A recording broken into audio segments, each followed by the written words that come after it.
இல்ல முதலமைச்சர் அவர்கள் உண்மையாலுமே சிட்டிசன்ஷிப் அமெண்ட்மெண்ட் ஆக்ட் குடியுரிமை திருத்த சட்டம் 2019 இந்திய அரசியல் சட்டத்திற்கு எதிரானது என்று முதலமைச்சர் நினைத்தால் அவரே உச்சநீதிமன்றத்திற்கு எம்.கே. ஸ்டாலின் என்கின்ற பெட்டிஷனரா போகக்கூடாது. ஏன்னா பல பேர் உச்சநீதிமன்றத்துக்கு போய் தோத்துட்டாங்க. இது அரசியல் சட்டத்திற்கு உட்பட்டது, எந்த விதத்திலும் கூட அரசியலமைப்பு சட்டத்திற்கு எதிரானதில்லை. சிஏஏ சட்டம் என்பது எல்லோராலும் ஏற்றுக்கொள்ளப்பட்டிருக்கக்கூடிய ஒரு சட்டம், யாருக்கும் எதிரானது கிடையாது. குறிப்பாக 2014 பத்தி நிறைய பேசியாச்சுனே, அது முதலமைச்சருக்கு அந்த அளவுக்கு இவர் சிஏஏ சட்டத்தை விடமாட்டேன் அந்த அளவுக்கு பேசக்கூடிய முதலமைச்சர் என்ன பதில் சொல்லுவீங்க?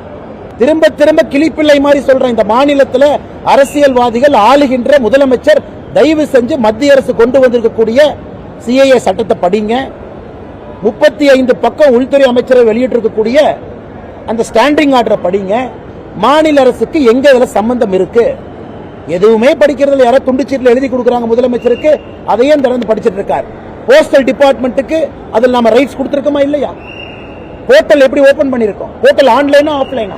எதுவுமே தெரியாம இவங்க பாட்டு பேசலாம். எப்படி பதில் சொல்றது?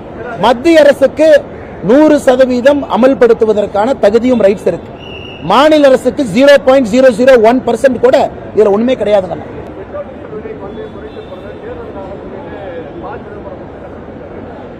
ப. சிதம்பரம் என்ன பண்ணோம்னா தொலைபேசி எடுக்கணும், சரியானே? தொலைபேசி எடுத்து கான்டாக்ட் லிஸ்டுக்கு போய் எம்.கே. ஸ்டாலின் அப்படின்னு தொலை எம்.கே. ஸ்டாலின் அவருக்கு ப. சிதம்பரம் ஒரு போன் போடணும். அண்ணே, திமுக தேர்தல் அறிக்கையில பெட்ரோல் டீசல் விலை 5 ரூபா 4 ரூபான்னு குறைக்கிறேன்னு சொல்லியிருந்தீங்களா?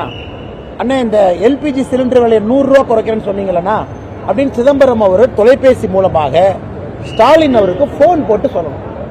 அப்படி சொன்னா ஒரு நல்ல அரசியல்வாதி. ஒரு கட்சி இங்கே தேர்தல் வாக்குறுதியாக பெட்ரோல் டீசல் விலை 5 ரூபா 4 ரூபா குறைக்கிறேன்னு சொல்லிட்டு குறைக்கல, எல்பிஜி சப்சிடி 100 ரூபா கொடுப்போம் சொல்லிட்டு கொடுக்கல. எனக்கு இந்தியாவினுடைய முன்னாள் நிதியமைச்சர் ப. சிதம்பரம் அவர்கள் பேசுற பேச்ச பாருங்க. கனிமொழி அக்கா இன்னும் ஒரு படி மேல போயிட்டாங்க. உமன் அப்பீஸ்மெண்ட் அப்படிங்கிறாங்க, பெண்களை எல்லாம் அப்பீஸ் செய்வதற்காக பிரதமர் அவர்கள் இருக்கிறாங்க. இவர்களுடைய தேர்தல் அறிக்கையை ஒழுக்கமா அவங்க படிச்சிருந்தாங்கன்னா ஏன் தமிழகம் இன்னைக்கு இந்த நிலைமையில் இருக்கு?